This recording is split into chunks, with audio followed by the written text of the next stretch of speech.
Let's talk some Chiefs football. The Red, Gold, and Bold is with you here on a Friday, 10 on Fridays. It is 9:30 p.m. on Tuesdays. You can catch us if you're catching us via the podcast. Jeff Chadiha, Sam McDowell, Soren Petro with you. The Chiefs offense, where is it now? That's what we're talking about right now. Just doing a little, check on the status of the Kansas City Chiefs. Do they have enough at wide receiver? Should the Chiefs have addressed the offensive line more during this offseason? Are they making a big mistake not finding Kelce's replacement now? How about the loss of mobility for Patrick Mahomes? What could that mean for him now and in the future? That's a big question. It's a big part of his game. How should the Chiefs offense look when Mahomes returns? In other words, what style of play should they be employing there for them? What team's offense should they be looking at? How much can the Chiefs trust Justin Fields if he has to start game one of the season or even several games? We're talking about it right now on the Red, Gold, and Bold. You are listening to the Red, Gold, and Bold podcast, the most in-depth analysis of the Kansas City Chiefs on planet Earth, breaking down the Chiefs like no one else can. Red, Gold, and Bold is hosted by Jeff Chadiha, Sam McDowell, and Soren Petro. Jeff Chadiha is a senior columnist and on-air personality for the NFL Network and NFL.com. Sam McDowell is a columnist for the Kansas City Star. Soren Petro is the afternoon drive host of the program on Sports Radio 810 WHB in Kansas City. The Red, Gold, and Bold podcast is proudly brought to you by Gann Asphalt and Concrete, Kansas City's nationally recognized full-service paving and pavement maintenance contractor, making parking lot problems disappear in Kansas City since 1994. Free consultations, no commissions, in-house crews, and every project comes with a written warranty. Find them online at GannAsphalt.com or call 816-484-3338. Gann Asphalt and Concrete, one contractor, all things parking lot. Now, here are the hosts of the Best Chiefs podcast, Jeff Chadiha, Sam McDowell, and Soren Petro.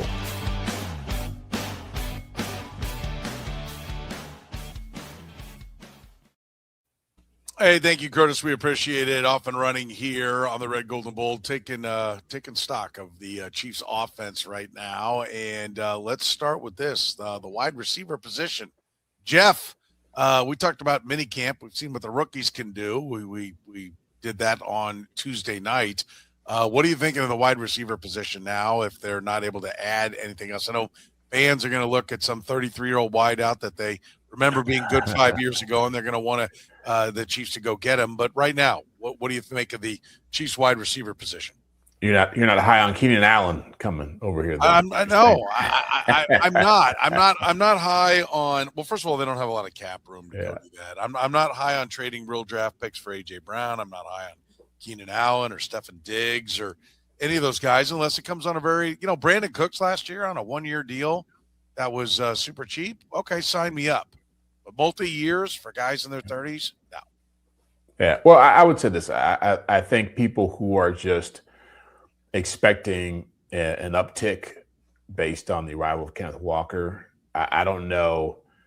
This group had a hard time with man coverage, had a hard time getting open, a hard time separating. And until they show that, those questions will still be out there about them. And now maybe the arrival of ChadO'Shea as a receivers coach makes a huge difference. And I think it will to a certain extent. But it's always been to me a group that's so reliant on Patrick Mahomes' greatness to make them special. And so now you're wondering what that's going to look like, what they can accomplish without that dynamic being in place or being compromised to a certain extent. And I have my doubts. I think we've seen the ceiling for Rashee Rice. I don't think Xavier Worthy's got a whole bunch more to show. And of the three top guys, I like Tyquan Thornton the most because I know what he is. And I know what he can do. And so the other two guys, I have a lot more questions about them. The wide receiver room, Sam, how's it looking to you right now?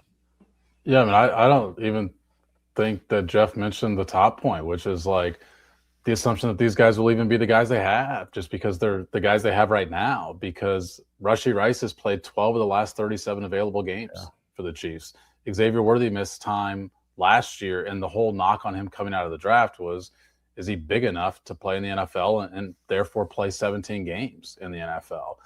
They don't have a guy on their roster who has 600 receiving yards last year in the wide receiver room, because Travis Kelce did, but in the wide receiver room. That's the first time that's been true since Patrick Mahomes got the job. Like, they have never returned so little at this position statistically, carrying it over from the year before.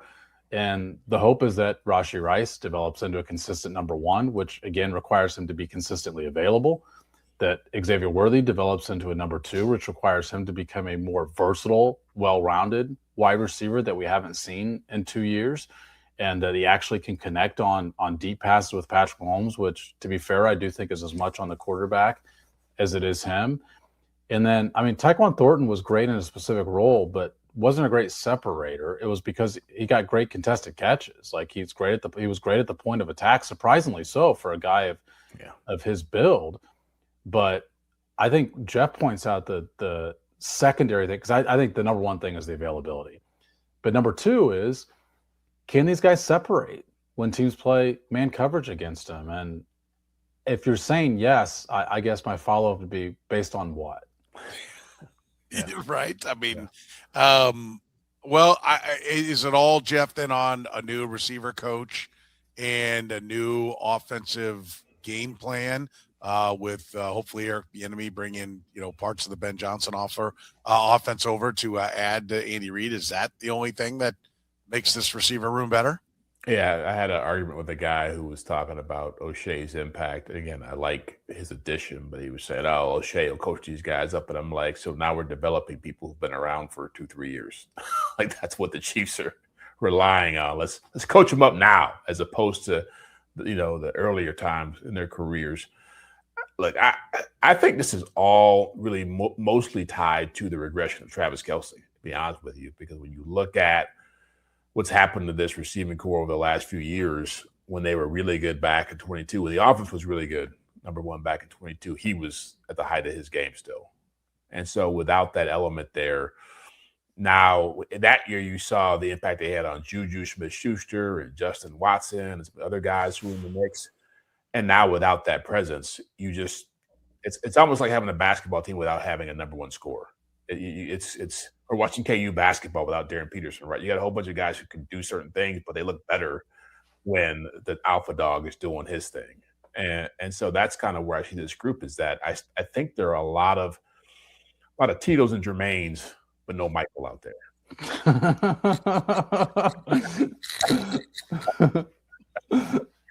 Have you seen the movie, Michael?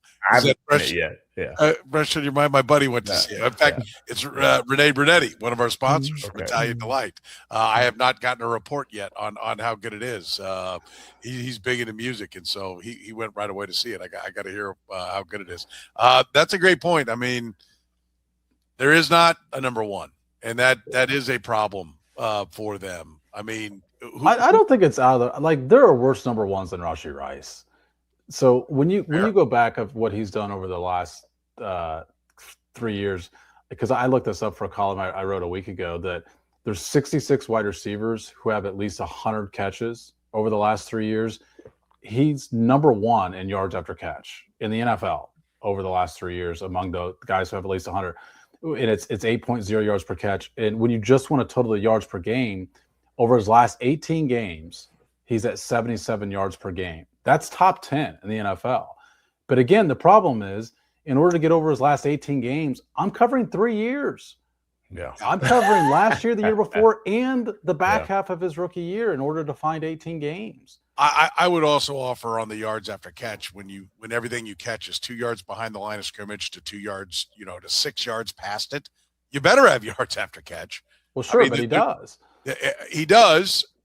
Yes, but he's still what's his total average per for his career? In terms of that group, I don't have that page still up, but I can tell you, like, he's top 10 in first downs on a per game basis over those same 18 games. Like, even almost half of his catches over half of his catches in his career are first downs, 93 out of 156. Like, that's a high percentage of, like, that's effective effective catches. But again, I think his availability is one thing. He did not do as well against man as he did against zone. I think the Chiefs will see a lot of man-to-man next year. And I do think they'll be reliant on the running game, just giving them more space to operate. Because that is something that in defense of a group that I think is too thin, that last year when they beat somebody, there was somebody else in the secondary waiting. And we also have talked about predictability of secondary players, especially in that Chargers game, seemingly knowing some stuff that was coming. Like, there's ways you can help these receivers. That's what I was going to say. Go ahead, Soren. No, go ahead. No, I was going to say, when you don't have receivers who can beat man coverage, it makes it a lot easier to play coverage against them, and it makes it way tougher on the quarterback to decipher what the defense is going to do, right? I mean, if you know two guys are covering Travis Kelce, okay, well, I like this matchup over here better. Like, not talked about a lot, but I'm sure Mahomes struggles with that part of it because he doesn't get the answers before the test comes out anymore. Yeah, I think that Charger game last year was the one where it's just like they absolutely knew where everything what was coming. That it does need an overall. And I agree with you, Sam. Listen, I actually battled with Eric Eager on this back in the day, but when Rashee Rice's rookie year, I thought, hey, this is going to be the guy who's going to be their top wideout. Your points are all valid. I mean, he's averaged 11.9, 12.0, and 10.8 yards per catch. Last year, I think part of this may be the scheme, 78 targets, only 53 catches when you're pitch and catch, right? It's not good enough, right? The year before, he was off to that great start. He caught 24 of 29 targets. But it was clear either he wasn't the same guy after the injury or the scheme sucked. And, I think it was probably a little bit of both. And hopefully, he can emerge and be that guy. They do need some guys that can get the ball downfield. Is anybody holding out hope for some kind of epiphany, some kind of breakthrough for Xavier Worthy? Jeff, you got any hope? No, I've given up on that. I think he can have value in some of the gimmicky stuff. And I do think that, his speed is legitimate, but I just don't think he knows how to use it to his full capacity, and they don't know how to really work him into this kind of offense. I've said it all the time, guys his size, unless they're built like Tyreek Hill or Steve Smith, are always going to have problems in this league because it's still, there's a lot of fast guys who are big who can push you around. And unless you are out there with the sophistication of the guy in the Eagles, the number 2 receiver with the Eagles, with Alabama, Devontae Smith. Yeah, I mean, unless you have that kind of ability, which he does not, then it's going to be a tough road. Yeah, I think the running game should theoretically help him more than Rashee Rice, because Rashee Rice plays near the line of scrimmage. So if there's more traffic at the line of scrimmage, I'm not saying it doesn't help Rashee Rice because it should help all the receivers. But theoretically, the guys who are on the outside, who have the ability to run fast and potentially get behind the defense, those are the guys who should see less traffic when they're running those routes. Like, he should be assisted more.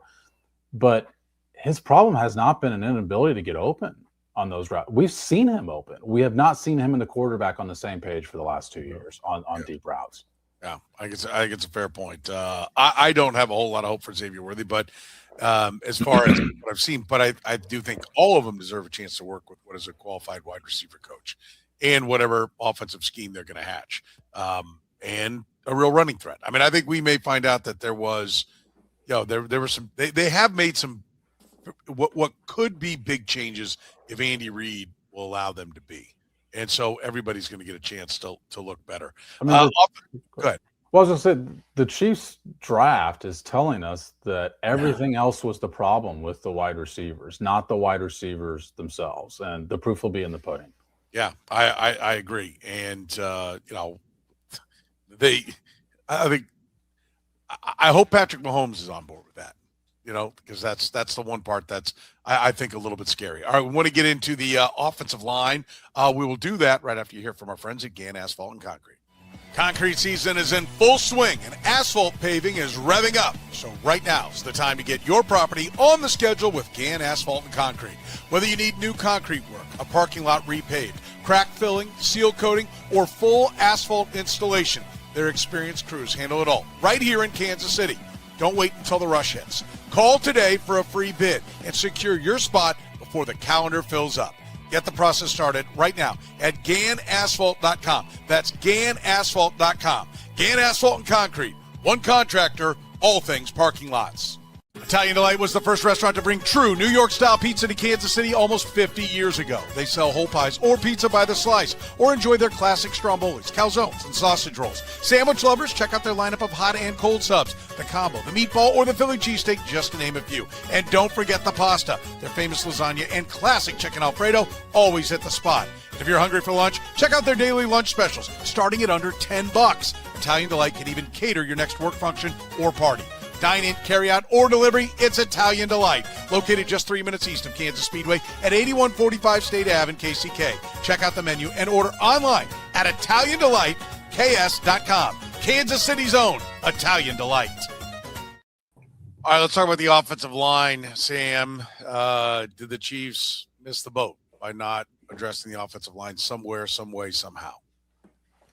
I don't want to be in the minority on this, but I just thought that the other needs were more pressing than offensive line. It does put them in a precarious position a year from now at right tackle, but this thought that they haven't invested, which I think is much more national than local thought, that they haven't invested in protecting Patrick Mahomes. It's a first-round pick at left tackle, a second-round pick at left guard, the highest-paid center in football, and the highest-paid right guard in football when those two guys signed. And so, like, there's plenty of investment. And by the way, a $15 million a year right guard. Right tackle. Like they've put a lot of resources into the offensive, and I think 4 of those options are pretty good. By the way, above average across the league. Like I just didn't see the offensive line as what was holding this offense back. It's just whether or not you wanted to try and find a right tackle of the future, so that you weren't back having this conversation a year from now. I mean, to hear Brett Veach talk about it getting ready for the draft, Jeff, he seemed to think that they could play offense differently and take better advantage of what they've got guard to guard, right? That's part of the story as well. Is we come back to what we were talking about with the wide receivers. Schematically, if they're better, then the offensive line will look better. And I agree, I don't think it looked bad, but it will look even better if they get a chance to dominate in a running game. Well, yeah, and I would say that is the bigger topic, and what you're saying is just the scheme of it all, which is like, where are we focusing our attention on the offensive line, and how are we using the strength of it? But also, first of all, what Sam said is right. They have enough talent on the offensive line. It's hard to think of another offensive line in this league that has put as much capital into this group as the Chiefs have put it into their offensive line. But there were a lot of games the last few years where you just said, my God, left tackle is getting killed. Why not change it up? Why not keep a tight end? Why not send fewer guys out? And Andy was reluctant to do that because he wanted to be able to dominate people with his passing game. And so that, to me, has always been the bigger story with the offensive line. It's just, if you use them differently, they're fine. And even Jawan Taylor, who took a lot of hits, you look at his pass protection numbers and they were pretty good.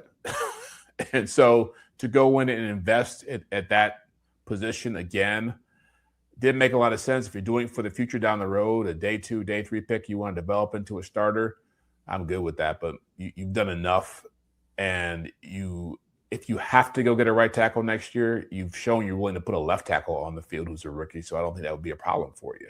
So I think that they were smart to keep what they have and focus on other needs. Sam, I mean, is it just that simple that if they call running plays, it's going to work? Or does the fact that they didn't address, run blocking tight end and fullback and, some other things that are, they got a running back, again, then they drafted one as well. But is it all just on the offensive line, or is there some of the other personnel that needed to be adjusted as well? Well, you think they have 2 fullbacks with Tonga and Peter Woods. I sure do. I sure do.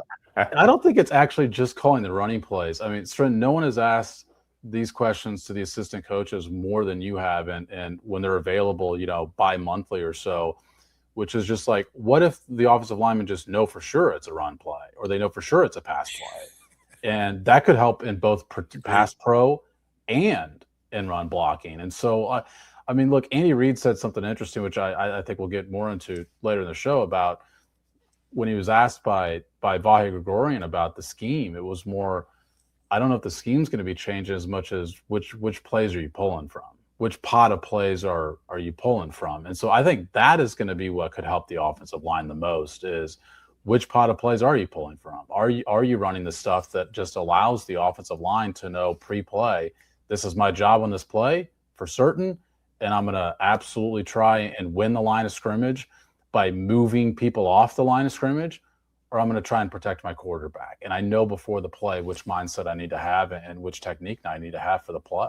All right, 2 quick questions on the offensive line as we get ready to go into OTAs and minicamp.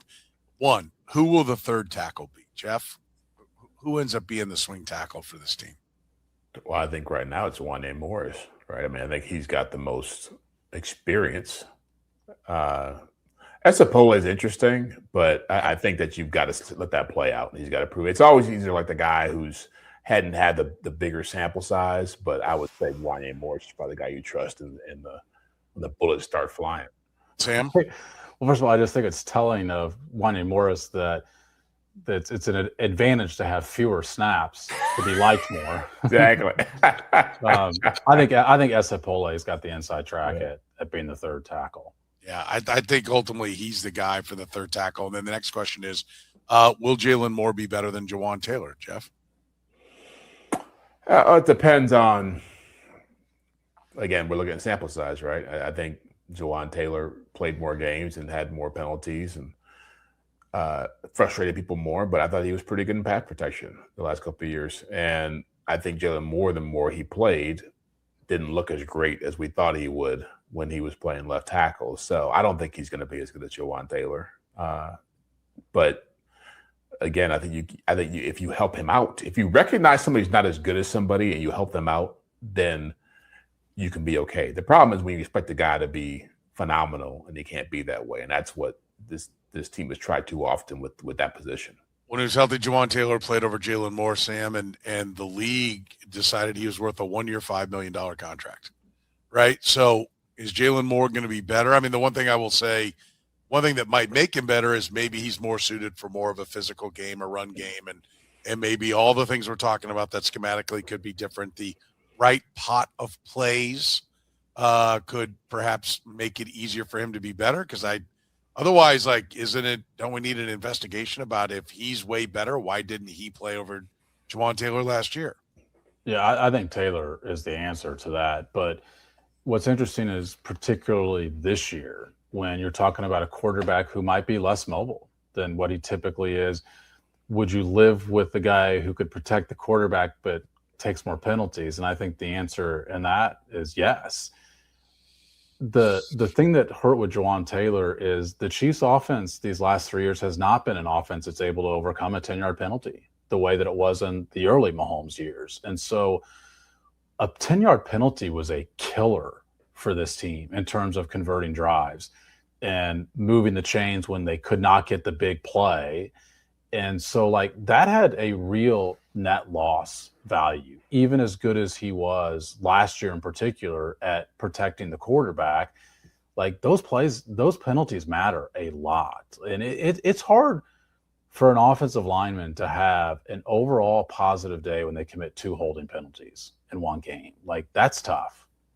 I mentioned the idea of having, maybe 2 tight ends and maybe tight ends that didn't used to play quarterback, that could block a little, Jeff. They didn't really go out and address this. They've got some UDFAs they're bringing in. Are they going to regret this offseason not finding an apprentice? Because Noah Gray's going into the final year of his second deal. So it doesn't look like he's the answer. Jared Wiley has shown nothing. Are they going to regret this, not finding a more useful tight end? Yes, and not just a more useful tight end, but a bigger bodied tight end to your first point, because I was at the Super Bowl on the field with A.J. Barner, who is the Seahawks, I think, second tight end, a Michigan guy. He's enormous. He is all of 6'7", 250, 60 pounds. And you look at him and you're like, and I see why they wanted you here. Because you put that guy on the line of scrimmage, he's going to move people. And that, I've said this before, if you want to run the football, it's great to get into 12 personnel, but those guys have to be able to block. And if you're going out there with a whole bunch of 230, 40-pound guys and expecting that to happen, it's going to be harder to make that happen. And so, yeah, I would love to see them start moving more in that direction. And maybe they will. It's still a lot of time left in the offseason. They can make moves and do certain things. But I think that they have to start thinking about his Kelce's successor, but also a different style of tight end as well. If Kelce went down, who the hell's the number one tight end, Sam? Well, Noah Gray by default. Yeah, Noah Gray by default. And I mean, what would his numbers look like? If he was full-time, 400 yards, 450. You guys think, I mean, why? If he played 17 games, 400 yards. What are you going to put him down? You're going to put him down for 1,000 yards? No. I just thought you were just so certain about that. Exactly. That's what I heard too. Yeah. I mean, I'm not lobbying for 800 25 yards a game. Yeah. I'm the same as Jeff. Like, it was just the way you're like, 400. I mean, the guy didn't have 200 yards last year. You know what? A tear just rolled down the cheek of Eric Eager, right? Yeah. He turned 27 last week. If he's listening to us today, a tear just rolled down his cheek. You know who's the loyal listener in the Eager family is daughter Chloe. Oh, really? Yeah. Okay. Yeah. We've owed her a shout out for a while. She still listens. I think she probably thinks this is a better show as of 2 years ago. She gets a little more time with her dad. That helps a little bit, I'm sure. Yeah, but listen, you know the real answer to this is they haven't replaced Travis Kelce in the passing game, period. There's no successor for the numbers and the production. Forget the position, whether it's a receiver or a tight end, because Rashee Rice is entering the final year of his deal. And 2 years ago, they had decided that Rashee Rice was going to be the successor and the go-to option in this offense. I know this problem is a year away, but the great teams solved the problem a year early, not a year late. And right now, when we look at this team for 2027, who in the world is the number one option that they're going to have in the passing game? And I think if I asked you, is he on the roster? I think we'd all say no, right? Yeah, and that's what makes it. And again, I will come back and say on the draft, had they taken a wide receiver and an offensive tackle with their first two picks, we'd be talking about, well, who's going to play D tackle when Chris Jones is gone, and who's going to be the corner after Christian Fulton moves on along with Noel Williams? And are you really talking about the third corner being a guy who didn't play last year because he was hurt for the Dolphins? They couldn't address them all, and they were going to be in this spot one way or the other. Speaks to how many needs they had. It does. It also speaks to the fact that they got to hit on some day two guys. Right, like somewhere along the line, they got to hit on some day two guys. Like if I don't think he's big enough, but if Cyrus Allen would click, it would get easier, right, to move on from Rashee Rice. That would make it easier for that to happen. And if Jared Wiley would suddenly be healthy and look like a real every down tight end, that would make it easier. But as of right now, Cyrus Allen, the jury's still out, but. Yeah, I mean they're gonna go into a draft like we need wideout, we need tight end, we need offensive tackle, unless they re-sign Jalen Moore because he plays really well, or they re-sign Rashee Rice, or Travis Kelce plays another year, which is possible if he has a similar year. That one might be able to wait, but yeah, they're gonna be in a little bit of a spot. And what if Mahomes doesn't have the mobility, Jeff? I mean, but how much does that cripple this offense, or how much does that send him down a direction, of what the offense has to become if he's not a guy that can just bail on any play that he wants and escape out and make a play? Well, it's huge, right? And whether it's this year or 3 years down the road, that day is coming soon. He's in his 30s, and at some point your legs are going to go. The optimistic view is he becomes a lot more like Steve Young did late in his career, when he became really just a phenomenal drop back passer who still could move around a little bit, but he was amazing with his anticipation and ability to read defenses and put his team in the right positions. And so I always say with guys, and this is not a knock on Mahomes, it really speaks to how amazing he's been. But I always say the guys who run around a lot, they just don't see it as fast as people think they do.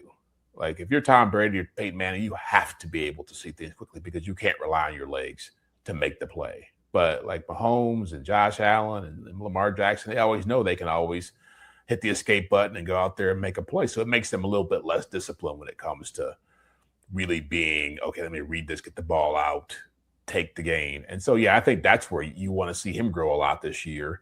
And also trusting not being able to have the RPO being as available to you and trusting your offensive line a little more and putting your receivers in better positions. He has not been, infallible throughout these last 3 years. And so the growth that he has to make is in becoming a quarterback who's more comfortable in being in the pocket and being a little less cavalier with the football. Patrick Mahomes is not 33. He'll be 31, but he's coming off a knee injury. But Donovan McNabb fell off a cliff. When his legs were gone, he was shot. And, I think Andy Reid saw that, and that's why he moved him to the Commanders. And he sucked there with Mike Shanahan. Then he sucked in Minnesota, and he was never the same, Sam. I mean, I do think that they need to be really aware of this. First of all, I think Jeff makes a great point about, I think you can see it just for like K-State fans and Avery Johnson. Like when you play high school ball and it's like, ooh, I have to go, okay, there's my read, and it's a tight window throw, and I got to thread the needle, but I'm not going to bother. I'm just going to tuck it and run for 75 yards, right? That mindset is there. That option B is better because I know I can take off and run. And for Mahomes, it's not to run for 75 yards, but it's like, okay, 1, 2, there it is. That's probably only a 7-yard game, but I don't like that. It's kind of a tight window. Let me roll out here and see if we can make a play and come up with something big. Necessity is the mother of invention. I think the good news is he's really bright. And from the day they drafted him, they said he's great on the whiteboard. Like, I think he gets football.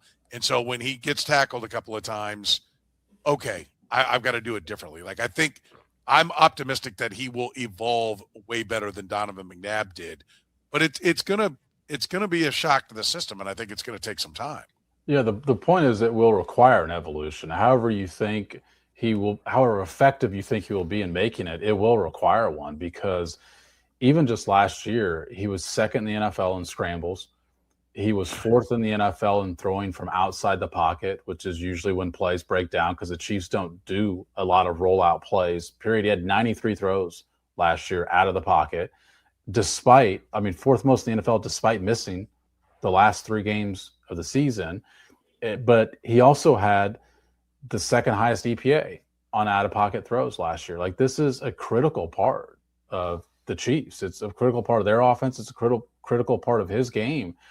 Ideally, you believe that because you're not facing 7 defenders every time you drop back, that you don't have to go out of the pocket. And that's when this whole conversation starts to be intertwined, is how much more effective can everything else be if you have an effective running game? Yeah, and I think Andy Reid's got to evolve as well, and he's got to coach like he's got Matt Stafford a lot more than like he's got Mike Vick, right? It was amazing how some of his best games, it seemed like, were calling Matt Moore's 2 games when he had to play in 2019, where you thought, wow, I mean, he's taking a high school coach earlier 2 months prior into a guy who's beating a good Vikings, at least a playoff caliber football team, and blow for blow with Aaron Rodgers on a primetime game. And it was like, of course you had to credit the game plan. And it was like when he was forced into a corner, he started punching his way out. Yeah. And he's going to need to do that again. How should this offense look when Mahomes returns? Like, who do you what under center, 2 tight ends? What are we looking at, Jeff? I'd love to see more under center, and I imagine we will see more of that because, we haven't seen a whole lot of that. So something's got to change. So you expect to see that more. I'd like to see a lot more multiple tight end sets. I believe that is a huge part of what offenses are doing really well in the NFL. You look at the Rams and the Seahawks and the Niners, and a lot of these teams have used that very effectively. I don't think they have to be as multiple wideout as we've seen in the past, because I don't think they have enough wideouts that warrant that. We just talked about the level of talent. Once you get past Tyquan Thornton, it's going to be a big question mark as to who else belongs in the field in that mold. So I just think the way this league is trended, it's just a lot easier to operate out of condensed sets and push forward that way, as opposed to spreading people out and just thinking we're faster or quicker, we can do more things with our quarterback. I just think it's just a a whole new way of playing football. How should it look, Sam? Yeah, I think everything Jeff said, but the one addition I would make is just back to an effective play action game too, because when you can't run the ball, play action becomes ineffective, and the rest of the league is using play action as their bread and butter of their offense, and it's just absent from the Chiefs because nobody respects it. It doesn't matter that you are faking a handoff a year ago to Isaiah Pacheco because they don't think he can beat you anyway. They don't think he can get to the second level anyway. And so I think how it should look is everything should be based on having an effective running game. That doesn't mean running the ball more. And I think that's been one of the things that's been lost in translation of this running conversation is only 2 teams in the NFL last year ran the ball more than they passed. And they were at like 48% pass still, which was the Ravens and the Bills. And people look at those quarterbacks and think 2 great quarterbacks. And I look at them and see 2 easier quarterback jobs than the guy in Kansas City had a year ago. Yeah, I think that's fair. I think they do need to get to the play action. They have to run the ball effectively. And, they're so light at the tight end position that I like, how should this offense look? Screens, running the ball, pulling, play action, bootleg out the backside to get Mahomes out into space that way. You're going to have to sacrifice a receiver. Andy Reid loves to get 5 guys out in the paddock. You should be employing, since you don't have a real blocking tight end, I think there should be a 6 offensive lineman used at times. I think it should be something that's in a package that they don't have to do it 25 plays, but they need to do it 2 to 5. And if they're winning and leaning on people, 5 more, 10 more once they're up big. But it's okay. You can still throw the football with that extra tackle out there. You show the look that they leave the heavy personnel out there, and you play action off of it. Yeah. And if you're not going to get a real tight end that can actually block somebody, then you need to put a 6 offensive lineman out there. We've seen a lot of teams do that. Yeah. And be effective doing it. Can I just list for you the 8 teams in play action last year? This is in terms of I often rate stuff in expected points added per play. So EPA per play on play action last year. This is in order: the Seattle Seahawks, the Baltimore Ravens, Detroit Lions, Green Bay Packers, LA Rams, Dallas Cowboys, who for whatever the record was had a good offense, the New England Patriots, and the Buffalo Bills. Nobody has a problem with those 8 offenses. Those 8 teams led the NFL in EPA per pass on play action last year. I think it's an important part of the equation, for sure. All right. How about who they should be looking at, Jeff? Who should they be taking their keys from? It's a lot to ask them to take on a Sean McVay type offense. Kyle Shanahan. But I be honest with you, they just brought over Eric Bieniemy from the Chicago Bears, and what Ben Johnson does has been really productive in 2 places now. And he's a guy who's learned from a lot of different types of coaches, from the Mike Martz, Al Saunders, group. He was with Mike Sherman, who's a West Coast guy, Green Bay guy that Andy Reid knows well, to Clyde Christensen, who's with Peyton Manning. So he's taken elements of all these different offenses and fused them into his system. And so nothing wrong. And Andy obviously has been willing to say, okay, I'm not going to run the traditional West Coast offense that we saw 30 years ago. And so why not use some of the things that Bieniemy learned from being around Ben Johnson and apply those things, or look at what Ben Johnson was doing overall and steal some moves from him? Because what I love about Ben Johnson's offense, especially in Detroit, it was high scoring. But guess what? 2 running backs, very productive, a lot of play action, getting guys open, a lot of guys involved in the offense, big offensive line.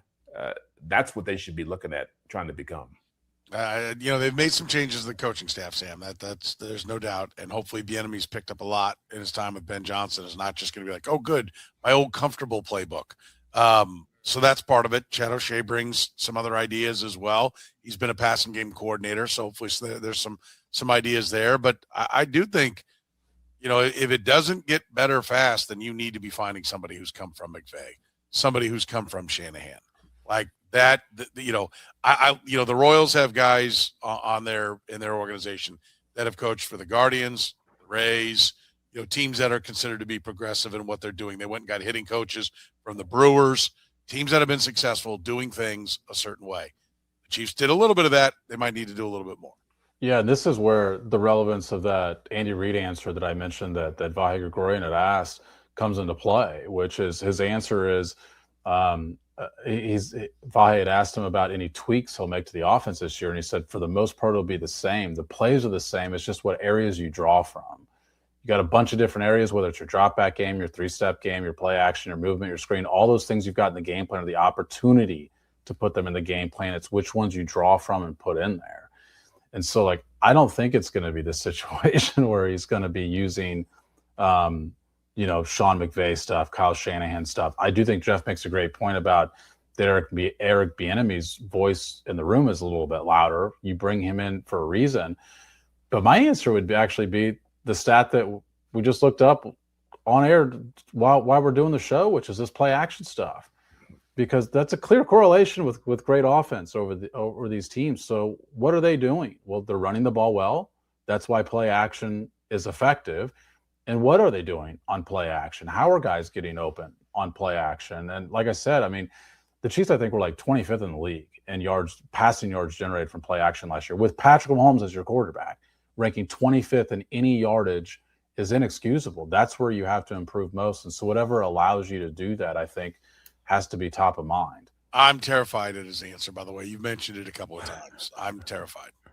I mean, Andy Reid said last year as the offense was falling apart that this is the great thing of the offense. I mean, it's all in there.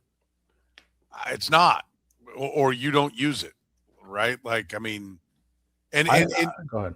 I'm sorry. You can have 500 plays in your playbook, but you've got to take the good ones into the right games, and that was not happening. I do think that answer he gave us more of a peek behind the curtains than other times throughout this offseason when we frequently have asked him about what changes they're going to make to the offense.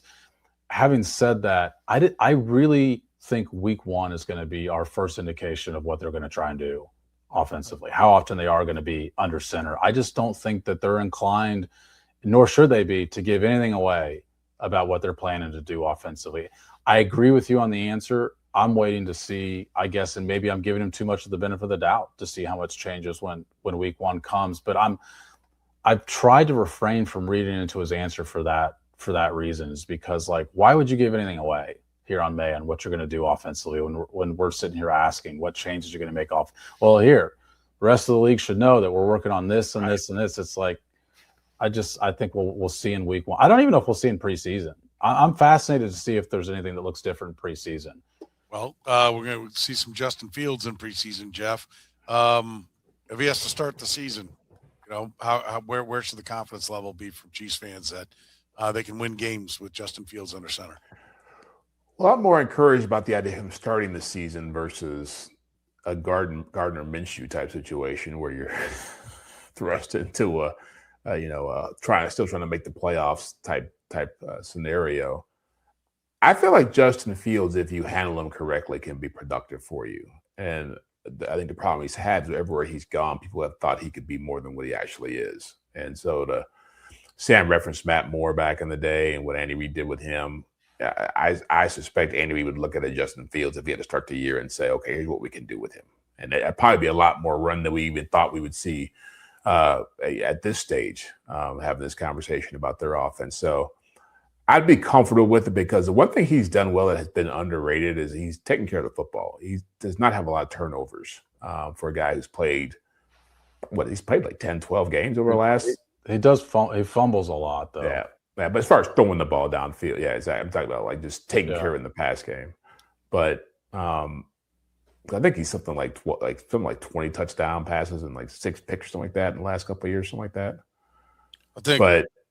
But I think overall, I think he's probably a 2 or 3 game stopgap, but you wouldn't want to go a whole year with him because that's been proven to not be a great outcome. Where do you think the Chiefs fans should be if they go, okay, it's Justin Fields time? Yeah, I don't think they have enough on offense to plug in a quarterback like Justin Fields. I mean, he's not been good, especially the last couple of years. To Jeff's point, I mean, for whatever reason, the Steelers and Jets decided that, okay, let's try and keep this guy in the pocket more than what he was in Chicago, when that's the only thing he was effective. That he's been effective in his NFL career. He has been really elusive running the ball. And so I think if you had to play him, you could not just trot out your normal offense and ask him to go run that stuff. 28-11 over the last 3 years, by the way, Jeff, is the TD to INT ratio. Obviously not very much the last couple of years, but 7-1 with the Jets, 5-1 with the Steelers, and 16-9 with the Bears. So 12-2 over the last 2 years. But in the last 2 years, he's thrown only 2 interceptions in the last 2 years. That's what I knew it was a very low number. Yeah, I'm looking at it right now.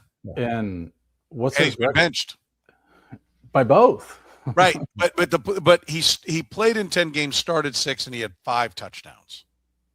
Okay, I mean I think generally speaking, the quantity of touchdowns you throw is a really important indicator of what you are as a quarterback, right? Like the Alex Smith. Oh, he didn't turn it over. Yeah, it's 17-3. Yeah. Okay, like he's not. There's no big plays being made. There's only what the offense flat out absolutely just presents you on a platter. And I think that's where he is as far as the touchdowns. But I agree. I think Sam's right. Like, I think they would unleash the fury. Like, I think there'd be runs, play actions, they would bootleg with him. I think he would be the Matt Moore, like, okay, I can't ask him to just survey the field. They'd cut the field in half. I think you would see the best of Andy Reid with him. But the Oladokun game plan, except a conscious effort, as opposed to this guy just running around with his head cut off. Huh? Yes. I mean, he had – this is what always kind of surprised me about the way that he was used after Chicago. He had almost 1,200 rushing yards in a season. He led he had enough carries. Record. He had enough carries to qualify for the yards per carry title and led the league in yards per carry, like 7 yards a carry. 7.1, yeah. That year. And it's like, that's pretty effective. And then all of a sudden it was like, let's see what he can do with his arm. It's like, why? It's the Michael Vick playbook with him. Atlanta Falcons.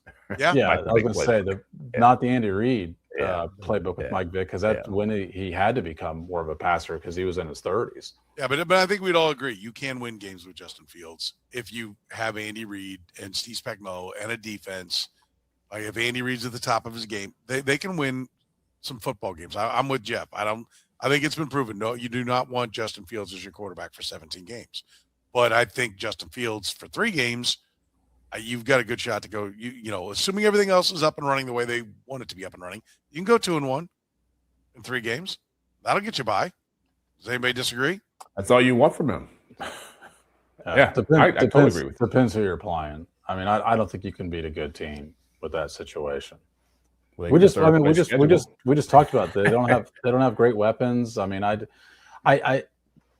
look, I mean, he played with a great running back last year, so I think playing with a great running back certainly helps a quarterback that can also work with his legs. But I'm more pessimistic, I guess, if Justin Fields has to start. I don't like the term can't. Right? Won't be favored, unlikely, hard, sure. But you brought up Matt Moore. They beat the Vikings, who were a good team that year, and almost beat the Packers. I think the depth of those rosters were better than what this one is. And that's where this Chiefs iteration is asking the quarterback to do a lot more than what the 2019 version did, even though that quarterback was doing plenty. But I'm just saying that team was more built for the quarterback to take off with that team than a quarterback now is. But that begs the question, why trade for him then? Why is he here? Well, I think a couple things. I think one is because at that time they didn't have other options. I mean, I think there's some other backups that perhaps they could have traded for, but it remains to be seen whether or not they'll have the guts to use them, even when Patrick Mahomes is healthy. Yeah, I think that's fair. I think you can go 2-1 with an average part of your schedule. One good team, one great team, one pretty good team, one bad team. I think you could pull the upset. I think you could lose a close one. I think you could beat the bad team. I think you can go 2-1 for 3 games, but I don't think you want him for more than 3 games. That's where I'll leave it for him. Listen, you can always support the Red, Gold, and Bold by supporting our great sponsors like Gann Asphalt and Concrete. They've been solving parking lot problems in Kansas City for more than 30 years. One contractor, all things parking lot. Find them online at GannAsphalt.com. Whether it's a parking lot being repaved, crack filling, seal coating, full asphalt installation, their experienced crews handle it all here in Kansas City. They're booking up fast, though. It's the time of year when they get really busy. Let's go to GannAsphalt.com and get on the calendar today. And our friends at Italian Delights, Strombolis, calzones, sausage rolls, hot and cold subs, and, of course, the first restaurant to bring true New York-style pizza to Kansas City almost 50 years ago. Family-owned and operated for all that time. Lunch specials starting at under $10. You can order right now at ItalianDelightKS.com. That's ItalianDelightKS.com. For Jeff Chadiha, for Sam McDowell, I'm Soren Petro saying thank you very much for joining us here